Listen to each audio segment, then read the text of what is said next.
আসসালামু আলাইকুম গাইস, আজকে আমি রান্না করছি আলু ঢেঁড়স দিয়ে তেলাপিয়া মাছের ঝোল। তো প্রথমে মাছটা সুন্দর করে কড়া করে ভেজে নিব। মাছ সুন্দর করে ভেজে নেওয়ার পরে এখানে আমি মশলাগুলো সুন্দর করে ভেজে নেব। মশলা পরিমাণ মতো হলুদের গুঁড়া, মরিচের গুঁড়া, লবণ এবং বেশি করে একটু পেঁয়াজ বাটা দিয়ে এটা পানি দিয়ে বেশ কিছুক্ষণ নেড়েচেড়ে নিয়ে কাঁচা গন্ধ দূর হওয়া পর্যন্ত মশলাটাকে আমি নেড়েচেড়ে নেব এবং এরপর আমি এখানে আলু দিব।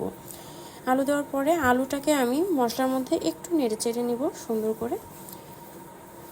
আলুটা ভাজা হয়ে গেলে এর মধ্যে আমি ঢেঁড়স দিব এবং ঢেঁড়স দিয়ে এরপর আমি পানি অ্যাড করে দিলাম। পানি অ্যাড করার পরে আমি কিছুক্ষণ সিদ্ধ করব এবং বেশ কিছুক্ষণ সিদ্ধ করে নেব। এরপরে আমি